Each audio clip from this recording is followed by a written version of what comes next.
Welcome back, Rebel Nation, to another episode of the Rebel Talk podcast. I'm your host, Zach Moreth. As always, I am joined with your co-host, Daylan Flowers. And we're back with another live action practice report. We got a lot of good content for you guys. We heard from Lane Kiffin. He made some comments on the second practice scrimmage that took place this Saturday.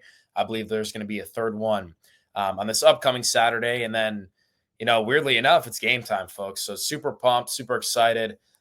Kiffin left us with a lot of things to digest. And, the first of them being is that offensive line room, Dalen. Definitely something that was kind of a question mark, especially towards the back half of last year. Some of the games that come to mind are LSU in Florida, when it felt like Jackson Dart didn't have a whole lot of time in the pocket.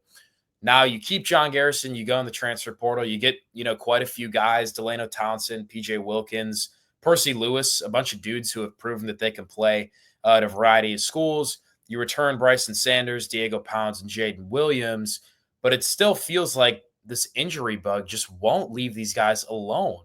In the words of Lane Kiffin, he wished that he had a starting offensive line, 5 today, but that's not, he made it sound like they're not even in the realm of that happening within the next 2 weeks.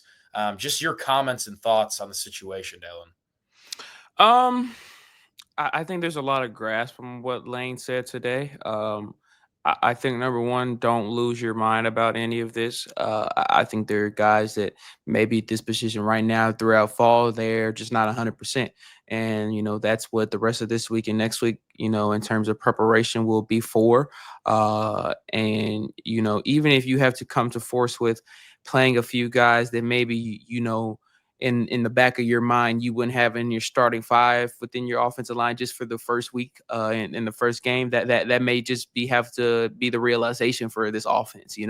I think there are a collection of guys when healthy that are put on this line that really suffice to what Austin Simmons does really good, what the offense wants to be able to do in terms of running the up-tempo offense and how efficient they can be in the running game, which will then open up the play action and the three levels of the offense of passing in the short, medium, and long passes. So I think there are competitors in this offensive line. And, in a way, in me personally, I just try to take the positive things. Right now it may be a little scary from an Ole Miss fan perspective to hear that there's some injuries within the line and there may not be a set offensive line with 2 weeks out of the season. But I think it also is going to be able to provide some healthy competitions for some guys that maybe initially when they got here may not have been able to get that look and be those guys, but now throughout fall camp and at this current moment, maybe are competing at a higher level, or maybe put in some of some of that work physically and mentally to be prepared for any given moment, which is football, and everything isn't going to go your way. Injuries are going to happen, but I also think, and again, I'm not a health expert, I'm not that deep in the team, but I don't think any of these injuries that are going around the offensive line are something to be losing their mind about. I think there are guys within Kudas, Jaden Williams has looked a little banged up as well, and a collection of guys that right now just are needing a little bit of time. And I think come week one, you may see some guys out there. In week two, you may see a different few guys out there. But I think that's what the intensity and the heating up of this fall camp is about. I think that's why they've had these past two scrimmages. And I just think it's time to keep a level head. There are guys that are young on the offensive line, but from my perspective, watching fall camp over the last few weeks, they are very capable of having the tangibles to be really good offensive linemen. I think they're going to need some cohesion. And I think last week's scrimmages and the week before and possibly this upcoming weekend are really important for those guys. But I don't think these injuries are anything to be losing your mind about if you're an Ole Miss fan. It's going to happen. I know you may be thinking in the back of your head, why is it always us? It was us last year on the line. It was us the year before. It happens. And, and I think right now is the time to just sit back and rely on your morals. And there's no reason to lose your mind about it. Right, and we haven't even played that first snap against Georgia State. It's definitely probably it's not a good thing. But when you look at Yeah. the grand scheme of potential problems, I would say there are teams that would prefer to have this. Yeah. If you take a peek over, the clips that are brewing from the Auburn fall camp. So things are going to mix and match. It's going to look a little weird. Daylan makes a great point, attesting to the guys, maybe even sophomores and freshmen like Devin Harper, John Wayne Oliver, Ethan Yeah. Field, Jude Foster. They're out there getting a lot of reps, Yeah. which definitely strengthens and enhances the depth of that room. So that's a good takeaway, 100%. Staying on the offensive side of the ball, don't have much on the running backs other than Kewan Lacey's starting to flash a little bit. Yeah. His speed, his ability to catch in space and move, he's really shifty, man. I was surprised how easy, Mizzou kind of let him go, but happy that he ended up here at Ole Miss. He is looking like running back one right about now. And now we're going to dish it out to the wide receivers. Dalen and I were impressed today. They had some really cool one-on-ones. The first guy who comes to mind is Winston Watkins, man. Talk to me about him a little bit. Playmaker guy, a guy that has the big play ability within his arsenal. I think that is a guy that honestly is a little underrated. That is kind of maybe falling through the cracks of just this loaded wide receiver room from Ole Miss, and had a really good day of practice today, this Monday. I think it's going to be a guy that has some Dayton Wade type moments. Those big plays, those crazy catches. Is a really good route runner. Has the ability to get out to the out of bounds line and keep those toes in and make some things happen for the offense that maybe some other guys may not do as well. So I think he has the ability to do some really, really good things, although he may not be the main guy within the wide receiver room. But I think he really has the tangibles to do something that is very vital. I think when there are those moments where you need a dump off guy, and he may be that guy for Ole Miss and Austin Simmons. I think when you're maybe in a 3rd and 3 situation and you need something quick over the middle, he will be valuable in those situations. Even when it's 1st and 10, you're in your first drive and you maybe want to attack something big, he may be that guy in those big play moments for Ole Miss.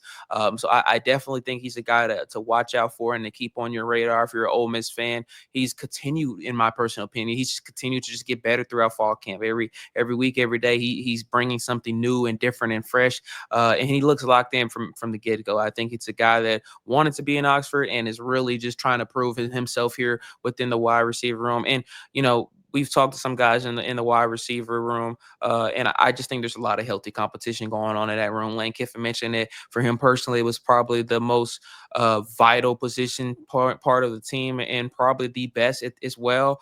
So I just think that Winston is a guy that is really, really good and can be someone that has tangibles to do some really good things on the football field. For sure. In a couple of the clips, we posted it at the Rebel Walk Twitter. Go check him out if you haven't seen him. But he's dicing up seniors out there, Dalen. Yeah. These aren't like these true freshman matchups, which you typically see. First, it was Sage Ryan. It was a beautiful route. Then it was Kapina Gushigan, I think. And then finally, Nick Cole. Those are dudes who have been around the game of college football for several years. And Winston looks phenomenal. So huge shout out to him. Harrison Wallace, Dejon Stribling, you name it. The room has depth, and just like you said, man, they're going to shine as long as Austin has some time to get the football out of the pocket there. What else? Let's talk. Anything else on offense, Dalen, before we move on to defense? You mentioned Kewan Lacey. Just he's looking like number one in the running back room. Is great elusiveness, reads the gaps really well, gets upfield pretty strongly as well. I think his most underrated quality is his receiving ability. I think he will be utilized in the pass game for Ole Miss really heavily as well. I think he is a guy that just has superstar potential. I don't think he was able to showcase that much of all in Missouri, but I think has those qualities. And as well, going back to the wide receiver room, Isaiah Hartrip has really put on throughout fall camp. Participated in some kickoff returns today. I think just eyeballing it, he may be one of, if not the guy that is the kickoff returner for Ole Miss this year. And Devin Price had a really good day as well. I think they're just a collection of guys that will be able to step up if those injuries come, or plan A against a team does not work and you have to then suffice to a few different things. I think that there are positional groups on the offense that have a lot of depth, which is going to be really important, not only through conference play, but the non-conference games for Ole Miss are pretty decent this year as well. And as well, you think about the potential every year of playoff football at Ole Miss now, and you want to have the guys, that can do a lot of good things. And when those late season moments come, you need depth, and I think that this wide receiver room provides much of it for Ole Miss and Lane Kiffin. Yeah, the last couple notes here offensively, you mentioned Isaiah Hartrip did a great job with those kick returns. Fun fact, he was an all-state kickoff returner in high Mhm. school. So that's perfect, man. Guys with experience who've been there and done that, you want them, simply put. And then the final thing is that Lane Kiffin said Austin Simmons looked much better and a lot more comfortable in the scrimmage, despite still battling a lot of different, pressured situations. So Yeah. good job to Austin for rising to the occasion, adjusting, and kind of stepping up. I think he's going to have to do a lot of that as the year goes on. Moving on to the defensive side of things, defensive line, just, a brief look for everyone. Centarian Perkins and Cam Franklin look like they're going to be the primary two coming off the edge. And then Deshaun Womack and Prince William are right there with them. They're going to be rotating, mix and matching off the edge. And Cam Franklin is a guy, I know Pete Golding mentioned it, Daylan, but, you're starting to see it come to life. He can Yeah. play every technique, every single spot across the D line, whether it be a tackle spot, coming off the edge. You can bring him back in coverage. The dude has length, size, and really good athleticism. Like I said, man, directly to that Jared Ivey comparison and the role that he slid in last year.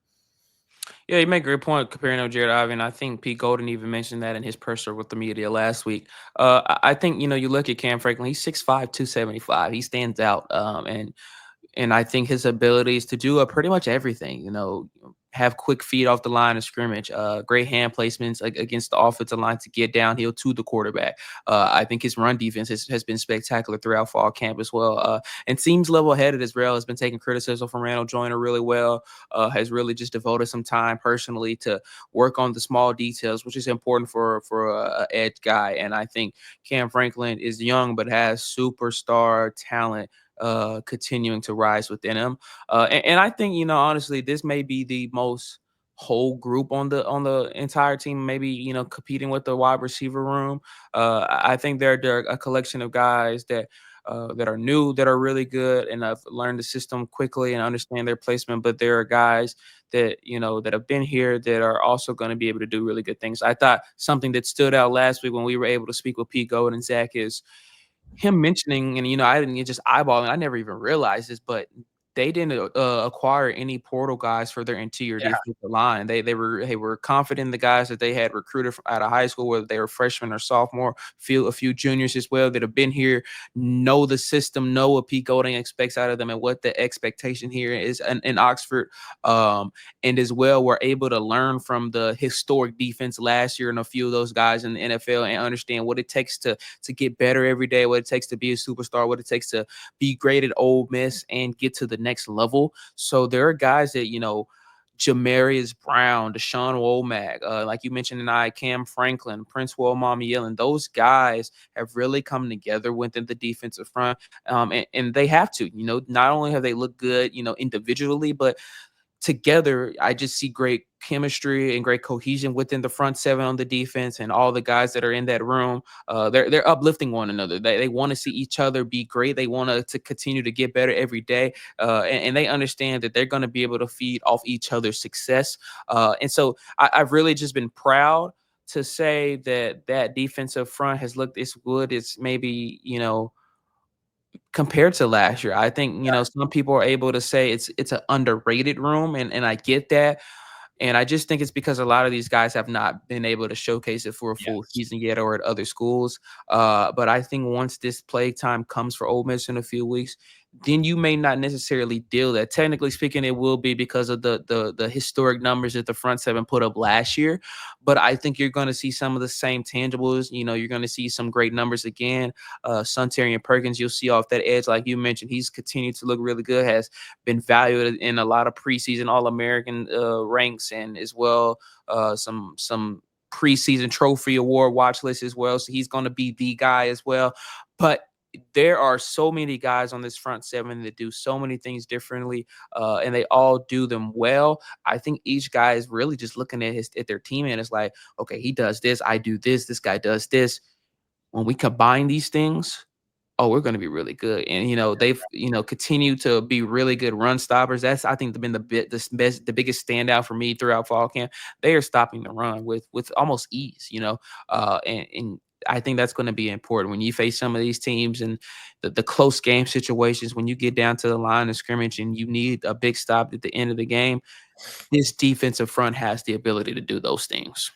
Yeah, the depth, the numbers, the ability to still have youth and experience. Yeah. Like you said, man, it's gelling, and it's gelling rather quickly, I think, than a lot of people are going to come to expect.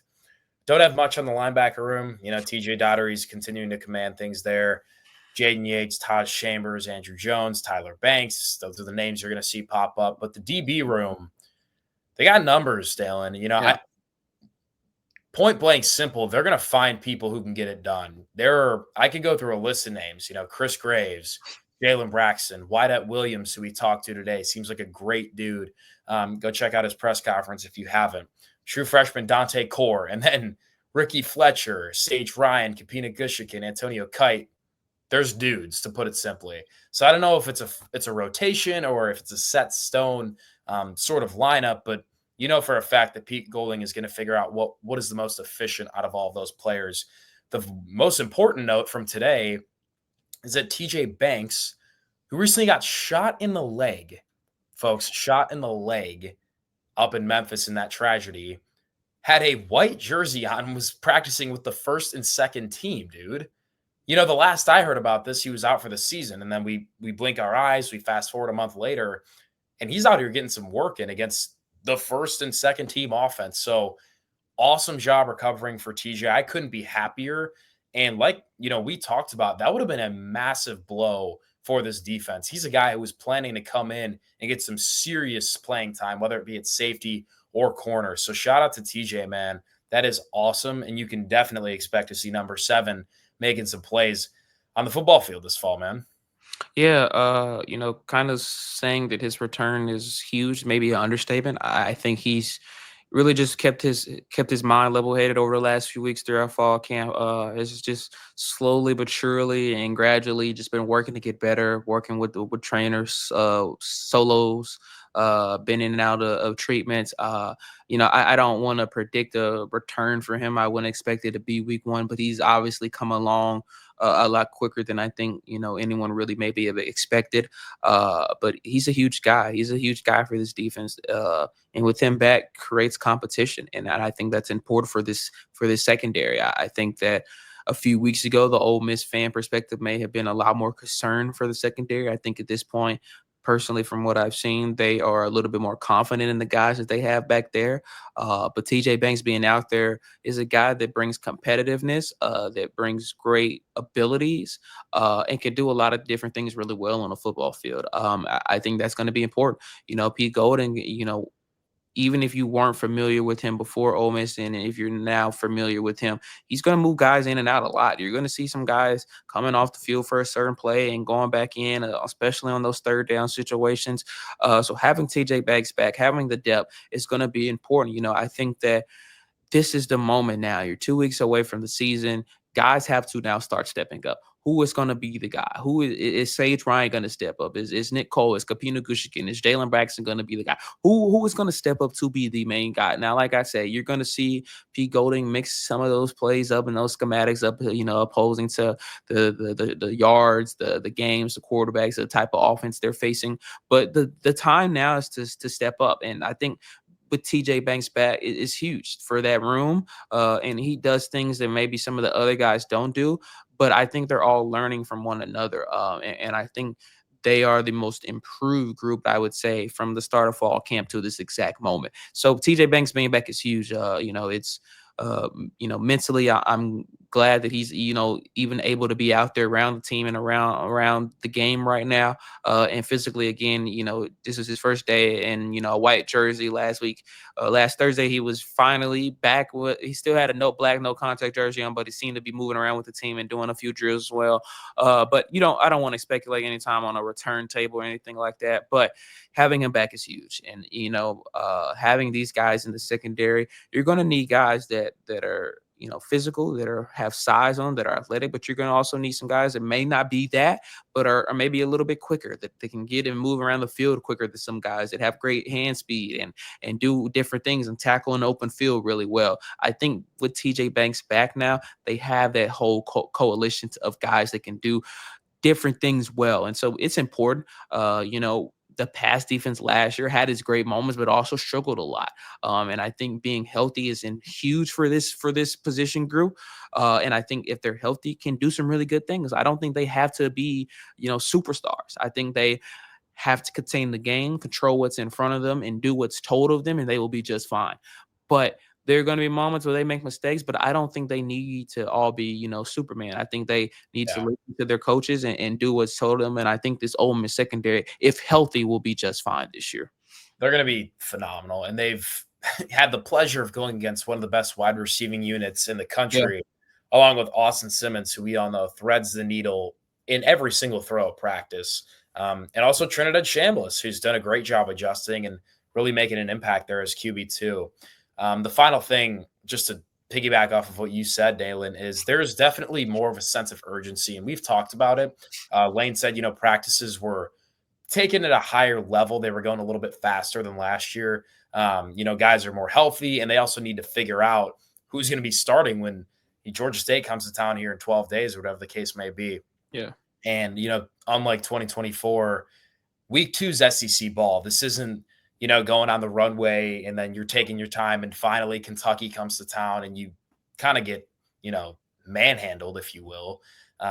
You're going to Lexington week 2. There's no time for this, funny business or to waste practices, which I think is a great thing for the staff and the players. But we should be back out there tomorrow or at least a couple times this week to shoot you guys some more content over here on our YouTube channel and over at therebelwalk.com. But that was really the primary takeaways I had from today. Anything else that you want to leave the fans with, Daylan?